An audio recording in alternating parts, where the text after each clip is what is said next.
Junior college, IIT, JEE, NEET academy, seat guarantee program. అమీన్పూర్లో ఎప్పుడైతే రజిత ఆమె ముగ్గురు పిల్లలకు పెరుగన్నంలో విషం పెట్టి చంపేసింది అన్నటువంటి వార్త ఎప్పుడైతే బయటకు వచ్చిందో అప్పటి నుంచి కూడా ఈ కేసుని చాలా సీరియస్గా తీసుకుంది పోలీస్ శాఖ కూడా.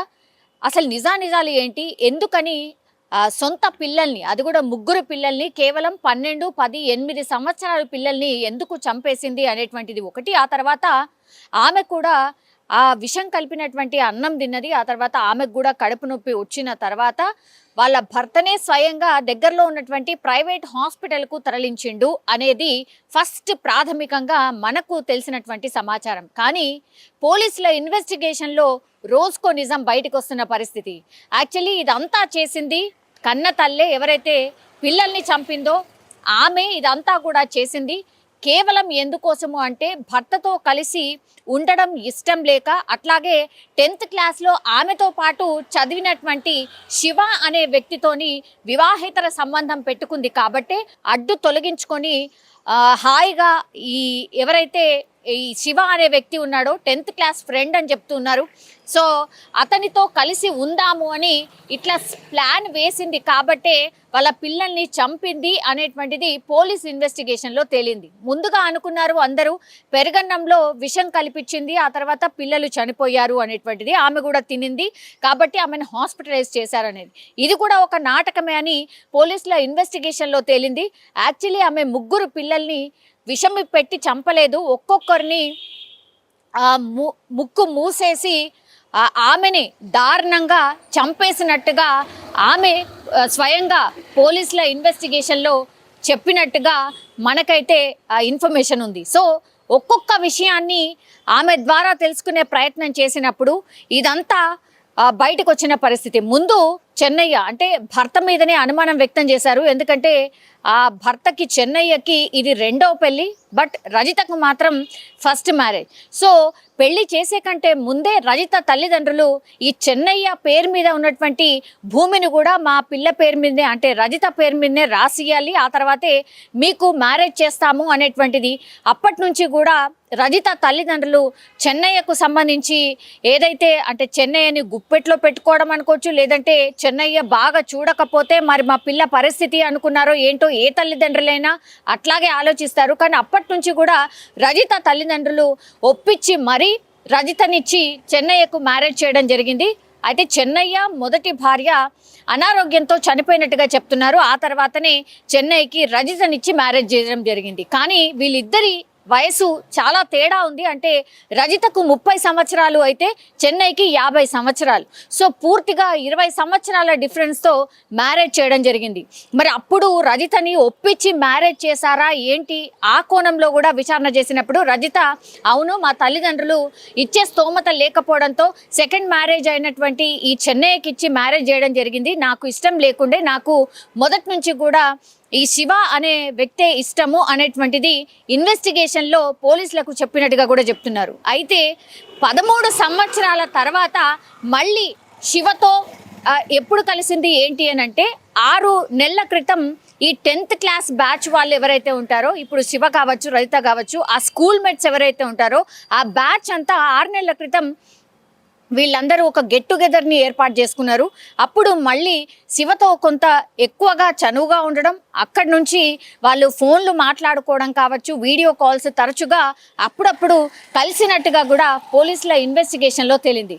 సో పూర్తిగా వీళ్ళిద్దరూ డిసైడ్ చేసుకొని ఇంకా నేను ఉండలేను, నా భర్తతో పాటు నేను ఉండలేను, నాకు ఇష్టం లేని పెళ్లి చేశారు కాబట్టి నేను నీతో పాటు వచ్చేస్తాను అని శివకు చెప్పడం, ఆ తర్వాత పిల్లల్ని చంపడానికి అడ్డు తొలగించుకోవడానికి వీళ్ళిద్దరూ ప్లాన్ చేసినట్టుగా పోలీసుల ఇన్వెస్టిగేషన్లో తేలింది. గత 2-3 సార్లు కూడా ఈ పిల్లల్ని ఎలా వదిలించుకోవాలి అనే ప్లాన్స్ కూడా వేసినట్టుగా కూడా ఆ పోలీసుల ఇన్వెస్టిగేషన్లో రజిత ఒప్పుకున్నట్టుగా చెప్తున్నారు. అంటే పిల్లల్ని చంపాలనే ప్లాన్ దాదాపుగా 6 నెలల ముందు నుంచే రజితకు ఉన్నట్టుగా చెప్తున్నారు. సో ఏ మాత్రం కూడా ఇష్టం లేని పెళ్లి చేసినట్టుగా రజిత పోలీసుల ముందు చెప్పినట్టుగా కూడా ప్రస్తుతం అయితే మనకున్నటువంటి ఇన్ఫర్మేషన్. సో శివ అట్లాగే రజిత ప్లాన్ ప్రకారమే పిల్లల్ని తొలగించిన తర్వాత, పిల్లల్ని అడ్డు తొలగించుకున్న తర్వాత చెన్నైని కూడా అట్లనే అడ్డు తొలగించుకోవాలి అనుకున్నారు. అందులో భాగంగా ప్లాన్ కూడా వేసిండ్రు. కానీ ప్లాన్ ఎక్కడో బెడిసి కొట్టింది. ఆ తర్వాత ఇప్పుడు 3 పిల్లలు అయితే చనిపోయినరు. కానీ ఇప్పుడు చెన్నయ్య ఆ రోజు రాత్రి నైట్ డ్యూటీ ఉంటుంది కాబట్టి ఆయన ఎస్కేప్ అయినట్టే అనుకోవచ్చు. మరి ఆయనని ఎట్లా చంపాలనుకున్నారు ఏంటి అనేది తెలియదు. ఎందుకంటే ఈ 3 పిల్లల్ని మాత్రం పెరగన్నంలో విషం కలిపి పెట్టారు అనుకున్నారు. కానీ కాదు, ఆమె గొంతు నులిమి అంటున్నారు. లేదంటే ఈ ముక్కు మూసేసి 3 పిల్లల్ని కూడా రాత్రిపూట చెన్నయ్య ఎప్పుడైతే రాత్రి డ్యూటీకి ఆయన వాటర్ ట్యాంకర్ డ్యూటీ చేస్తూ ఉంటాడు కాబట్టి ఆ వాటర్ ట్యాంకర్కి సంబంధించిన నైట్ డ్యూటీ ఉండింది చెన్నయ్యకి.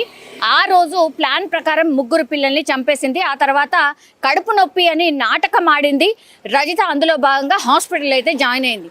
కానీ ఈ ప్లాన్ అంతా కూడా కరెక్ట్గా ఇంప్లిమెంట్ చేద్దాము అని అనుకున్నారు. అందులో సక్సెస్ అయ్యాము కూడా అనుకున్నారు. పూర్తిగా చెన్నై మీద తోసేసి హ్యాపీగా ఇంకా మనం కలిసి ఉండొచ్చు అని శివ ఇంకా రజిత ప్లాన్ చేసినట్టుగా పోలీసుల ఇన్వెస్టిగేషన్ అయితే తేలిన పరిస్థితి. ఇప్పుడు ఇదంతా బయటపడ్డ తర్వాత మరి పోలీసులు వాళ్ళ స్టైల్లో ఇన్వెస్టిగేషన్ చేస్తారు అన్న మాట తెలీదా?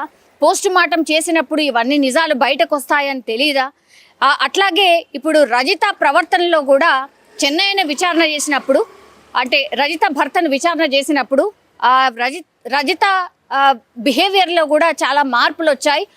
ఒక 6 నెలల నుంచి 8 నెలల నుంచి కూడా ఆమె పూర్తిగా ప్రవర్తనలో మార్పు అయితే వచ్చింది. తరచుగా గొడవ పడ్డం ఇవంతా కూడా చేసినట్టుగా కూడా చెన్నయ్య పోలీస్ ఇన్వెస్టిగేషన్లో చెప్పినట్టుగా చెప్తున్నారు. పిల్లలని కోప్పడ్డం, సరిగ్గా చూసుకోకపోవడం, ఎక్కువ మట్టుకి ఈవెన్ ఆ స్కూల్లో డ్యూటీ చేస్తుంది రజిత, స్కూల్లో కూడా ఎక్కువగా ఫోన్లో ఉండిపోవడం, సరిగ్గా డ్యూటీలో కూడా చేయకపోవడం, ఆ కంప్లైంట్స్ కూడా ఈ రజిత భర్త చెన్నయ్య దగ్గరికి కూడా వచ్చినట్టుగా చెన్నయ్య విచారణలో చెప్పినట్టుగా చెప్తున్నారు. సో పూర్తిగా భర్త మీద నెపం నెట్టేసి ఇప్పుడు శివ అనే వ్యక్తితో జీవితాన్ని కొనసాగిద్దాము అనుకున్నటువంటి టైంలో ఇప్పుడు ఈ ప్లాన్ అంతా కూడా బెడిసి కొట్టింది అనుకోవచ్చు. ఇప్పుడు రజిత అట్లాగే శివ సంగారెడ్డి పోలీసుల అదుపులో ఉన్నారు. సంగారెడ్డి జైల్లో వాళ్ళని విచారణ చేస్తున్న సిచ్యువేషన్ అయితే కనిపిస్తోంది. రోజుకో నిజం, రోజుకో ట్విస్ట్లా ఇప్పుడు అమీన్పూర్ 3 పిల్లల్ని చంపినటువంటి ఘటనలో ట్విస్ట్లు అయితే బయటపడుతున్న సిచ్యువేషన్ అయితే కనిపిస్తోంది. కానీ ఘోరాతి ఘోరం, అట్లాగే ఇంత దారుణంగా కన్న తల్లే 3 పిల్లల్ని చంపడం ఇప్పుడు ఇప్పుడు ఈ స్టోరీ తెలిసిన వాళ్ళు ఆర్ ఈ ఇన్సిడెంట్ తెలిసిన వాళ్ళు ఎవరైనా పూర్తిగా ఆమెను ఉరి తీయాల్సిందే, ఆమెను శిక్షించాల్సిందే, ఆమెను వదిలిపెట్టద్దు. ఇట్లా కూడా ఉంటారా సమాజంలో? అసలు ఏం జరుగుతోంది? ఇంత దారుణమైన సంఘటనలు ఎందుకు చేస్తున్నారు? అట్లాగే కన్న తల్లే ఇంత కర్కశంగా వ్యవహరిస్తుందా? ఇట్లా రకరకాలుగా అందరూ మాట్లాడుతున్న సిచ్యువేషన్ అయితే కనిపిస్తోంది. కానీ ఆమె మనసులో ఏముందో, ఆమె ఏమనుకుందో అది చెయ్యాలనుకుంది. చట్టంలో భాగంగా, అంటే చట్టం తనని ఏం చేయలేదు ఆర్ ఇదంతా కూడా ఏం బయటపడదు, నా భర్త మీద పూర్తిగా ఈ ఘటనంతా నెట్టేసి మేమైతే హ్యాపీగా ఎస్కేప్ కావచ్చు అని అనుకుంది. కాబట్టే ఇదంతా చేసినట్టుగా మనకైతే స్పష్టంగా అర్థమవుతోంది. ఈ స్టోరీలో మరి ఇంకా ఏమైనా ట్విస్టులు ఉన్నాయా, ఇంకేమైనా జరిగి ఉండొచ్చా అని పోలీసులు అన్ని కోణాల్లో ఇన్వెస్టిగేషన్ చేస్తున్నారు.